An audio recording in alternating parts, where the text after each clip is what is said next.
Close your eyes for a moment. Think about the weight you have carried, the nights you survived, the mornings you chose to rise anyway. Now let me ask you something honestly. Do you know who carried you through all of that? It was not luck. It was not chance. It was something ancient and unbreakable living inside of you, your spirit. And it is far more powerful than you have ever allowed yourself to believe. Today, I am not here to motivate you. I am here to remind you, because somewhere along the way, through the failures, the criticism, the self-doubt, you forgot the truth of who you are. And that truth is this: you were not made to be ordinary. You were made from something extraordinary. And it is time you finally introduced yourself to the real you. You are not who your wounds told you you were. Somewhere along the journey of your life, something happened. Maybe it was a harsh word spoken by someone you trusted. Maybe it was a failure so public, so painful, that it burned itself into your memory like a scar you could never fully hide. Maybe it was a childhood filled with silence, where love should have been. Maybe it was a relationship that left you questioning your worth, your value, your very reason for being here.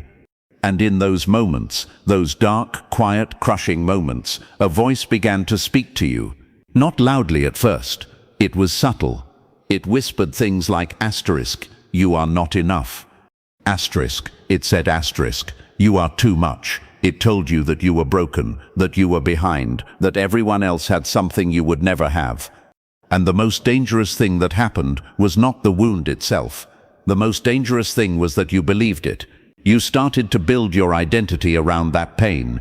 You started to introduce yourself to the world through the language of your losses. You became the person who failed at that business. You became the person whose marriage did not work.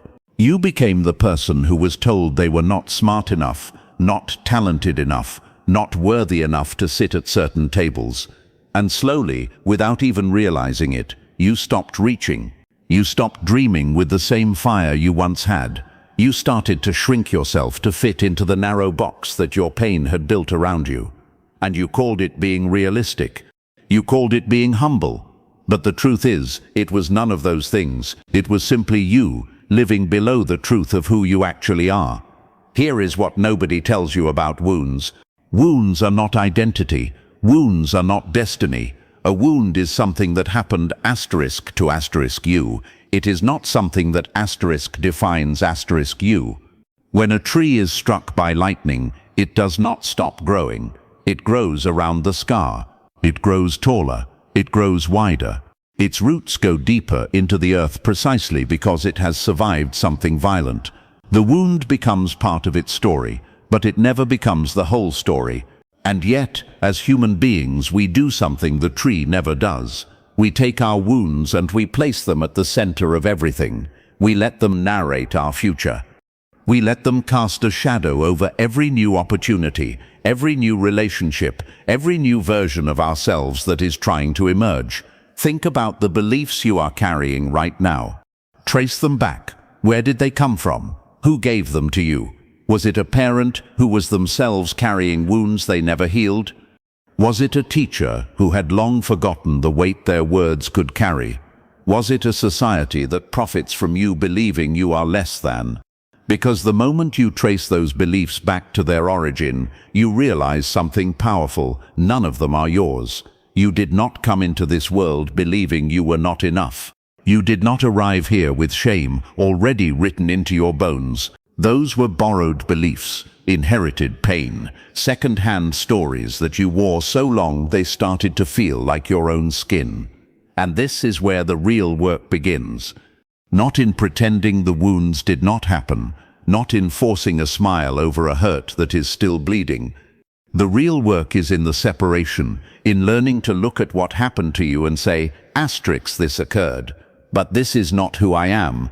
It is in understanding that your history is not your sentence, that the worst chapter in your story is not the final chapter, that the people who hurt you, the systems that failed you, the moments that broke you open, none of them have the final word on the person you are becoming.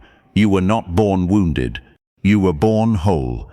You were born with a spirit so vast, so luminous, so full of capacity and courage that life itself had to throw extraordinary challenges at you just to show you what you were made of.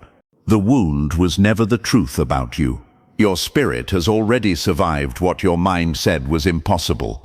There was a moment, and if you are honest with yourself, you know exactly which moment it was, when you were absolutely certain you would not make it through. It was not a small moment. It was not a passing difficulty or a minor inconvenience dressed up in drama. It was the kind of moment that reaches into your chest and squeezes, the kind that makes the future feel completely unreachable, like a shore you are swimming toward, but the current keeps pulling you back. In that moment, your mind made a declaration. It calculated the odds, surveyed the damage, measured the distance between where you were and where you needed to be, and it told you that this was the end, that there was no way forward, that this particular darkness had no exit. And yet here you are. That is not a small thing. That is not something to rush past or take for granted. The fact that you are sitting here, breathing, present, still in the game, that is evidence of something that your mind has never fully given you credit for. Your spirit did not consult your fear before it decided to keep going. It did not wait for your anxiety to give it permission. It did not pause for your self-doubt to finish its long, exhausting speech about all the reasons why survival was unlikely. Your spirit simply moved. It carried you forward through nights your mind had already surrendered to. It found footholds in walls your logic had declared unclimbable. It kept a fire burning in you even when every rational part of you was convinced the flame had gone out for good. We live in a world that celebrates visible strength. We applaud the athlete who breaks the record. We admire the entrepreneur who builds the empire. We honor the leader who stands in front of thousands and commands the room. But there is a kind of strength that never makes the headlines. There is a courage that no trophy is ever given for. It is the strength of the person who got out of bed on the morning after the worst night of their life.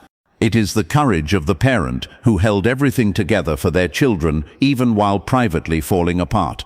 It is the resilience of the soul who was told in 1,000 different ways that they did not belong and who kept showing up anyway. That strength is not loud, but it is real, and it lives in you. Think about what you have already walked through, not what you are facing right now, what you have already survived. There were seasons in your life that felt permanent. Grief that felt like it would never lift, confusion that felt like it would never clear, rejection that felt like it was rewriting the very code of your worth, financial pressure that made sleep feel like a distant memory, relationships that dissolved and took pieces of your identity with them. At every single one of those junctures, some part of you whispered that this was too much, that you had finally reached the limit of what one person could endure. And at every single one of those junctures, you endured anyway. The mind is a magnificent instrument, but it is also a deeply anxious one. It is wired to scan for threat, to calculate risk, to rehearse worst-case scenarios with a dedication that would be impressive if it were not so exhausting. And when you are in the middle of something hard, the mind does what it was designed to do. It tells you all the ways this could go wrong. It floods you with doubt. It replays every past failure as evidence for why this present struggle will break you. But the spirit operates on an entirely different frequency. The spirit does not reason. It does not negotiate. It does not run probability calculations or consult the record of your past disappointments. The spirit simply knows something the mind cannot access, that you were built for this, that whatever is in front of you has already been accounted for in the depth of who you are. There is a reason you have not given up, not just because you are stubborn, not just because you had no other choice, not just because circumstances forced your hand. You have not given up because something inside you, something deeper than thought, older than memory, stronger than fear, has refused to let you go. Most people live as a shadow of their true self. Look around you. Look at the lives people are living, not the ones they post about, not the carefully curated versions that appear on screens and in conversations designed to impress, but the real ones, the private ones, the ones that happen behind closed doors, in the quiet of 3 in the morning, in the space between who they show the world and who they actually are, when no one is watching. And what you will find, if you look honestly enough, is that the majority of people walking this earth are living at a fraction of their actual capacity. Not because they lack talent, not because opportunity never came, but because somewhere between who they were born to be and who the world told them to become, they got lost. And most of them do not even know it. This is the quiet tragedy of human existence. Not the dramatic failures, not the visible collapses, not the storms that everyone can see, but the slow, silent shrinking that happens so gradually you barely notice it is occurring. It begins in childhood, when you are told to be quieter, to be more reasonable, to stop dreaming so loudly. It continues in adolescence, when belonging feels like survival, and you discover that certain parts of you make other people uncomfortable, so you tuck those parts away. It deepens in adulthood, when responsibility becomes the language you use to justify abandoning everything that once set your soul on fire. And one day you wake up inside a life that looks perfectly acceptable from the outside, the job, the routine, the relationships, the carefully managed image, and something inside you aches with a longing you cannot fully name. That ache is not weakness. That ache is your true self, pressing against the walls of the smaller life you have built around it. Fear is the architect of this shadow life. But not dramatic, obvious fear, not the fear of fire or falling. The fear that steals your true self is far more sophisticated than that. It is the fear of being seen and found lacking. It is the fear that if people truly knew you, the full, unedited, unpolished version of you, they would leave. It is the fear of failure so deep that it is safer never to try than to try and confirm what the inner critic has always suspected. It is the fear of standing out, of being misunderstood, of wanting something so badly that the possibility of not getting it becomes unbearable. And so rather than risk any of it, people make a quiet, unconscious agreement with their fear. They agree to stay small. They agree to want less. They agree to perform a version of themselves that is acceptable, predictable, manageable, and they call it maturity. They call it wisdom. But it is neither. It is surrender, dressed in respectable clothing. The voices that built this shadow were not always your own. Think about how many of your limitations were handed to you by someone else. How many of your beliefs about what you are capable of were formed by a single comment from a person who did not fully understand you. How many doors you stopped walking toward, not because they were locked, but because someone once told you that people like you do not walk through doors like that. The shadow self is largely constructed from other people's fears, other people's ceilings, other people's unfinished business projected onto your becoming. You inherited a smallness that was never yours to carry, and you have been carrying it for so long that you have mistaken it for your natural size. But here is the truth, that the shadow cannot survive once it is spoken out loud. You were never meant to fit. You were never meant to be easily categorized, comfortably contained, or conveniently understood. The discomfort you have felt your entire life about living within lines that were drawn for you is not a flaw in your character. It is a signal.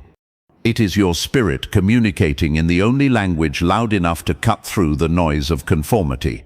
The restlessness you feel is not ingratitude for what you have.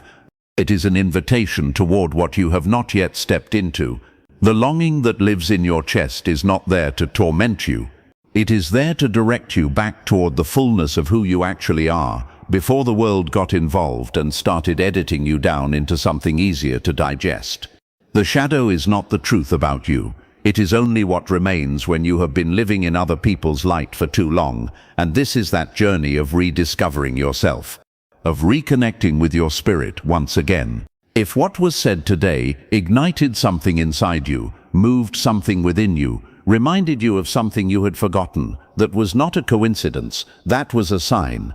Your spirit was listening. Now is the time to act on its voice. Please share this message with those who need this reminder today. Like, subscribe, and write in the comments below. My spirit is strong, because it is, it always was, and it always will be.